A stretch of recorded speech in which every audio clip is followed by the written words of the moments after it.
About a week goes by with Pilaf using his ill-gained funds in order to finish up the flying fortress. Mai, having seen just how behind she was in the martial arts department, had been training under Shu, though was having some trouble understanding the basics. While she knew that everyone had to start at the bottom, she was the kind of girl that wanted to make things go boom, not meditate for hours on end. Shu explained that image training was more than just a silly meditative practice, and besides, it gave him time to train on his own. After seeing the almighty power of the Kamehameha, Shu wondered if he could do that as well, and maybe his own version of it.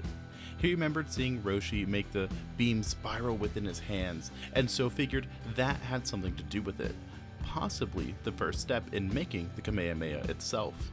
Shu had a very basic understanding of ki, knowing that it was a life force of a being, something everyone had, and something that, when properly utilized, could vastly improve the speed and strength of a fighter. However, projecting said energy was something entirely different, requiring an understanding of ki that only the elders of his village had. The Shiba Inu contemplated going back to ask for their guidance, but then remembered Murasaki's threat, and figured the village had already received word of his defection, meaning he'd have to just work this out on his own. That, however, would have to wait, since Pilaf orders the two to board the flying fortress, and they soon take off into the sky. The little imp shows off his ship, showcasing the massive engines, defense systems manned by the A1 series robot servants he had built, and finally, the bridge, which held a giant Dragon Ball radar. Shu and Mai were astounded at just how much the Emperor had managed to accomplish in a year. This only reaffirmed that this guy, he was going to go far, that their service to him wasn't for nothing. Pilaf reveals that they'd be searching for the Dragon Balls once more, and so shenanigans ensue. Like in the anime, there's a three-way battle for a Dragon Ball, resulting in it being swallowed by a pterodactyl, and the crew having to visit another village housing the Ox King and Chi-Chi. Shu, instead of dressing like Goku, turns into a perfect copy of the boy using a secret jutsu, something that impresses Pilaf. This allows Mai to distract the real Goku, having a rematch, attempting to use the little martial arts knowledge she's obtained in order to beat him. But it goes about as you'd expect. This, however, buys Pilaf just enough time to nab the Dragon Ball and make a hasty retreat. Pilaf decides to bring out the champagne and fancy Ritz crackers, but the festivities are cut short when one of the pilot bots announces an unknown ship approaching. Pilaf hops onto the command console, noticing several planes coming into view, followed by two helicopters, likely carrying some sort of boarding crew. The imp orders Mai to get out near the stern and fire upon all incoming aircraft, while Shu makes his way to the bow, where the helicopters are likely to land. Once the two are in position, Pilaf takes control of the ship himself, using his backup fuel canisters in order to stay out of range of the jets while Mai fires upon them. This attack did not go unopposed though, as the jets fired back, striking the stern and wiping away half the weapons and bots stationed there. Mai thankfully survived the attack, though she had to focus on containing the fire which had started. The attack had also been aimed at the ship's thrusters, causing it to slow down, with Pilaf redirecting power to the propellers in order to keep his fortress afloat. With things coming to a grinding halt, the jets are able to take out the remaining weapons and create an opening for the helicopters to land.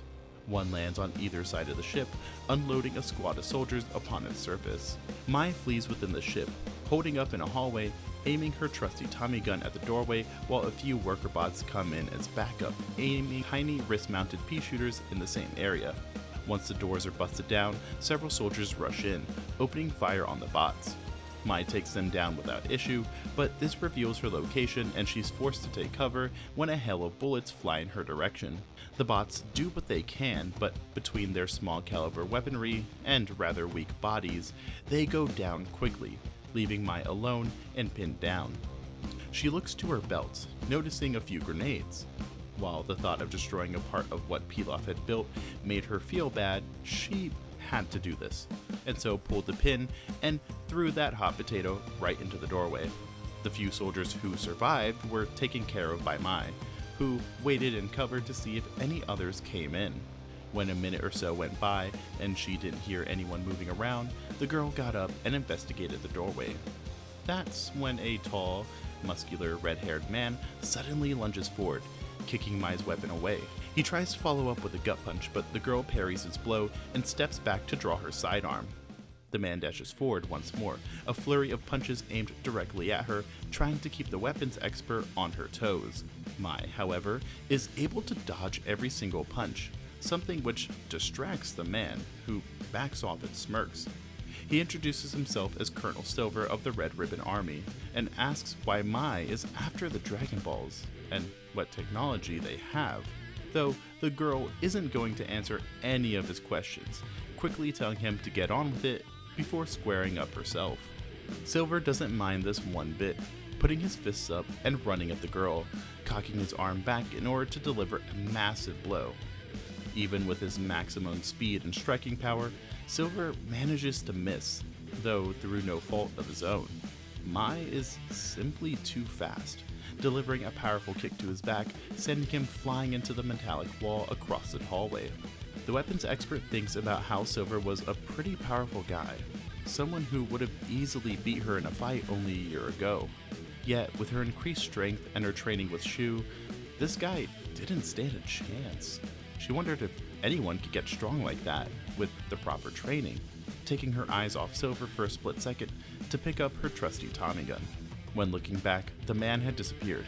She tried looking for him within the building, but the trail led back outside where Mai spotted the helicopter he'd come on in the distance. Well, even if it was rough, the weapons expert successfully fended off this assault, though she wondered how Shu was doing.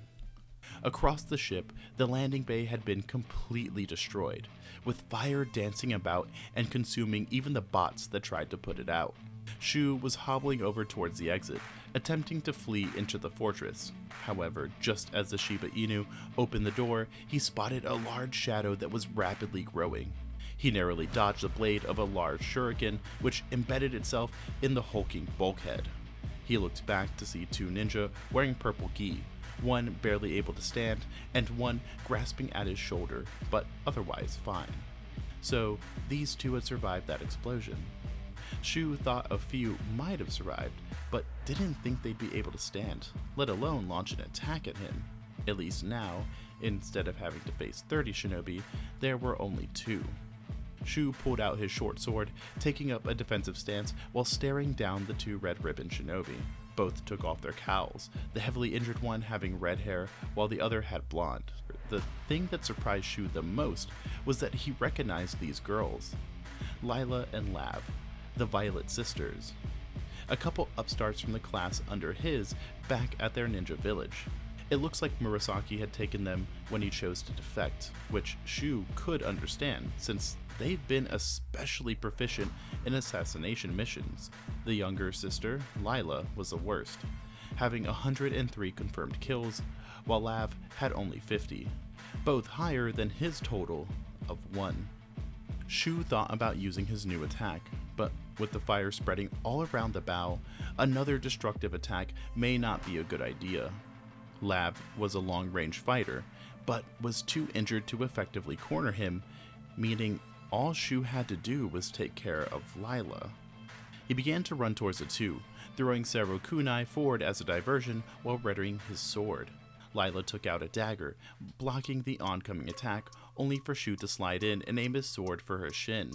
Lav, however, suddenly knelt down, pulling out a massive shuriken and pinning it into the ground between the two, stopping the doggo in his tracks. Shu went to dodge a follow-up attack from the other sister, but when she suddenly pulled out another dagger with her injured arm, the element of surprise was enough to catch their target lacking. The good boy was cut across his stomach, though luckily it wasn't very deep. However, this put a timer on the fight. A wide grin appeared on the girls' faces as Shu remembered why they were so effective: their paralysis poison. Shu had been training hard to take on Murasaki. He knew that guy could just never let things go, but he didn't think things would escalate this quickly. Judging by the RR symbols on their uniforms, the Violet sisters were likely a part of whatever faction Murasaki had joined. which meant they'd keep on sending more and more soldiers until Shu and his friends were dealt with. He took a step closer towards the girls, knowing he'd have to be the one to attack, aiming his sword directly at Lila, almost as if he were promising this would be her end. The girl held up both daggers, making a small cross, her blue eyes piercing into Shu's very soul. The doggo dashed forward, having to use his sword to deflect several shuriken thrown from Lav before engaging the red-haired demon. Lila's skill with a blade had been unparalleled within her graduating class, being compared to the likes of Murasaki her entire career, and Shu could confirm that that praise was well earned.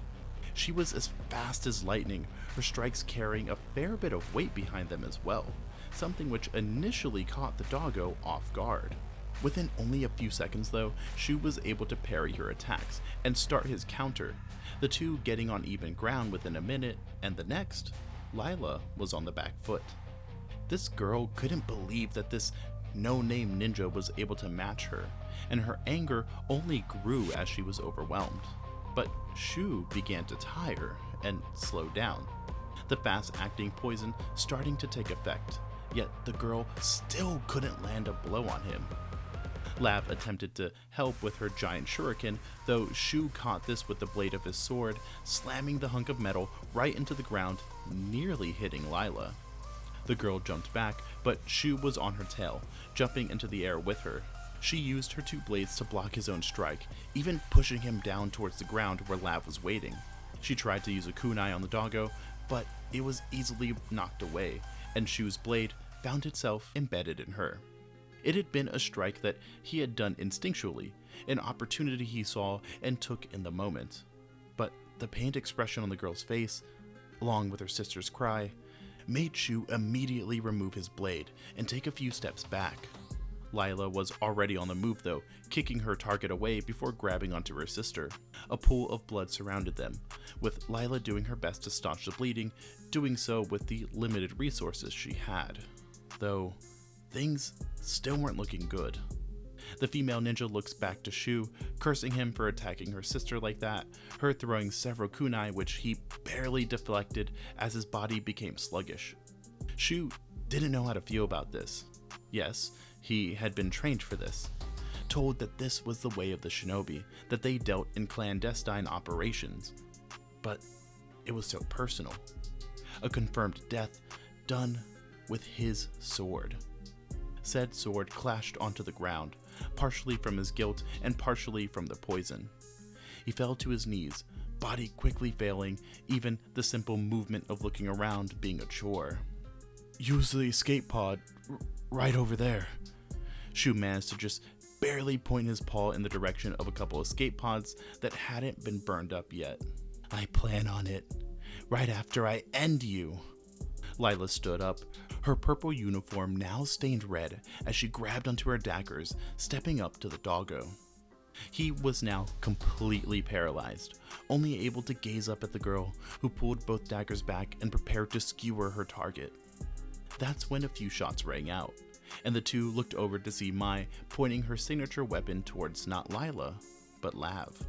She told the girls to simply leave, as, unlike Shu, Mai wasn't one to give out another chance. Lila knew she could likely take on this girl, but she was unsure if she could do so, protect her sister, and also get to the escape pod before this fire swallowed it up.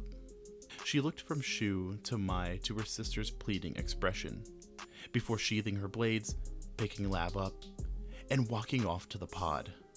She promised to get Shu back for this, but a few bullets from Mai made the girl scurry off and eject the pod. With everything done and the ship safe from whoever these guys were, Mai focuses on containing the quickly spreading fire. Pilaf even made his way out, attempting to use a giant fire extinguisher only to be blown around the flight deck. While all this chaos is going on, Shu is forced to lay on the ground, staring at his sword, now stained with the blood of that girl. Any other shinobi would say this was the way of the world, say that both parties were prepared to die, and so when one does, nobody should mourn it. But Shu wasn't like that. He didn't want to be the cause for someone's death, not again. From this day forward, he'd never pick up another blade.